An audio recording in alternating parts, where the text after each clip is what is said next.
Are you ready for this? I mean, you said you were ready for this a long time ago, right? But this question is for you.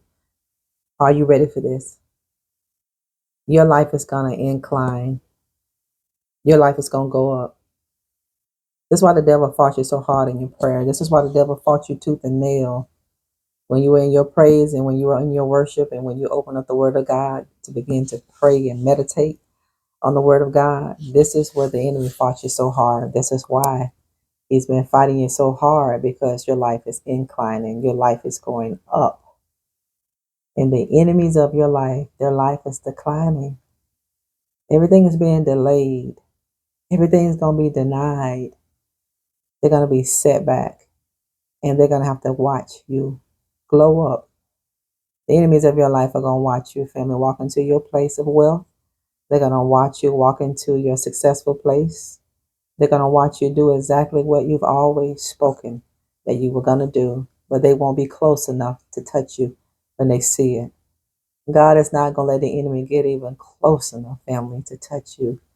The enemies of your life are going to have to watch you walk into your wealthy place. They're going to have to watch you walk into the land of Canaan, the land that flows with milk and honey.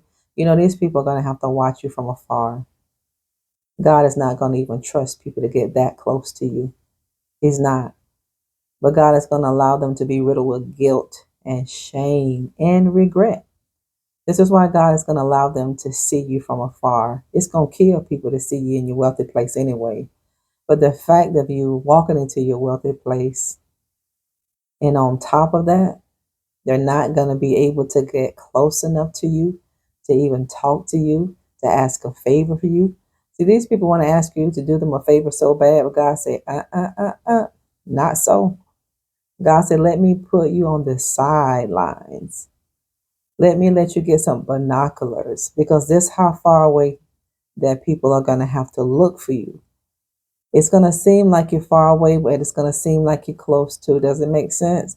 They're going to need binoculars to see you, because God is not going to trust people to get close enough to you. He's just not going to do it. They will live to see you prosper. People will live to see you walk into your place of success. That's your greatest revenge from people. Not making a person hurt because they make you hurt. No, that's not what we do. We live our life to the fullest. And this is what God is going to let you do. God going to let you live out your dreams, and he's going to allow you to live out the things that you've always wanted to do, the things that you've always wanted to accomplish. God is going to allow you to live these things out, and the enemies of your life, they will live to see it.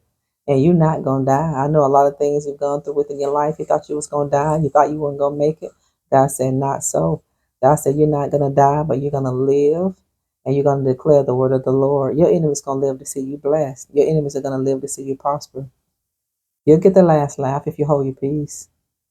Let God fight your battles for you. See, when you don't see God fighting, you got to know that he's fighting for you. And you got to know that all of this stuff is going to work together for your good. All of it. And you don't have to know how it's going to work for your good. You just got to know that it is working out for your good, because it is. You got to take God at his word. We all have to learn to take God at his word. Why do we have a difficult time taking God at his word? Because we want control, because you want to make God do what you want him to do when you want him to do it. But God is just not that person. You can't control God. You can't twist his arm to make him do something that he's not going to do. And even if God is going to do something for us, you can't manipulate God into doing it sooner, because God is always going to do what's best for his children. Always. And he knows when the right time to give it. God knows when the right time to release your breakthrough. See, just know that you're going to get it. You may not get it when you want to get it, but whenever you do receive this blessing from God, it's going to be right on time, family of God. People are going to live to see you happy. They have lived to see a frown on your face. People have lived to see you in a bad place. So why do you think God is not going to allow people to live to see you in a better place? They saw you when you were down. God said, you're going to live to see my child up. You're going to live to see what I've been doing behind the scenes of my child's life. See, God has been working behind the scenes. And this is why sometimes people will become more critical of other people, because they just can't see what God is doing. They see you, and it seems as if nothing's changing in your life. But if we tell the truth and shame the devil today, everything in your life is changing. Everything. Everything. Even those little parts of your life that you don't think is changing. No, God has factored all of that into your transformation, into your change. You're changing. You're growing. And you're going to become everything you wanted to become. You are. This is why the devil fights you when you pray. This is why the devil fights you when you want to pick up the word and read the word in your praise and in your worship. That's powerful. The enemy hates your praise. But God said, I inhabit the praise of my people. You see that? God said, I inhabit the praise of my people. God said, when my people begin to praise me and worship me, God said, I'm right in the midst of them. God said, I'm coming in the midst of my child when they worship me and praise me. But the enemy, he hates your praise. He's going to fight you. He's going to distract you when you begin to praise and when you begin to worship. He's going to bring every distraction common to man. When you get ready to pick up the word of God and read it and meditate over it, he's going to make you tired. He's going to make you sleepy. You know why? Because that's your strength, your spirit. And the Bible tells us we shouldn't live by bread alone, but by every word that proceeds out of the mouth of God. We don't live by bread alone. We are spirit people, so we got to feed our spirit.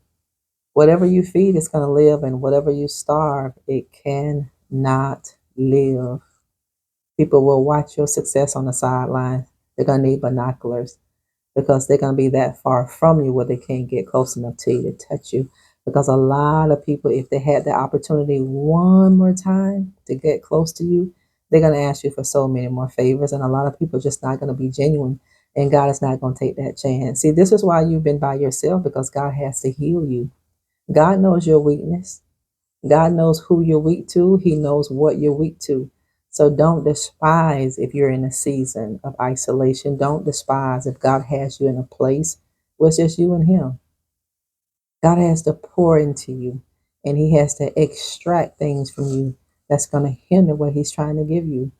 You don't want to hinder what God is trying to give you. You never want to self sabotage what God is getting ready to bring into your life.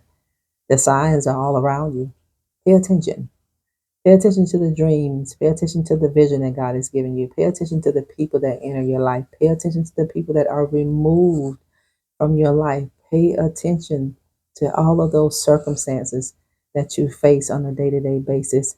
I want you to see God in everything, not just the good. See God in everything, because God is speaking, and He's speaking in ways that maybe you didn't even understand. Let people watch, because God is going to give the enemies of your life something to watch. Let them watch. Let them be nosy. Let them poke their nose in your business where it don't belong, because it's nothing like God to execute revenge. And that's going to be through your success.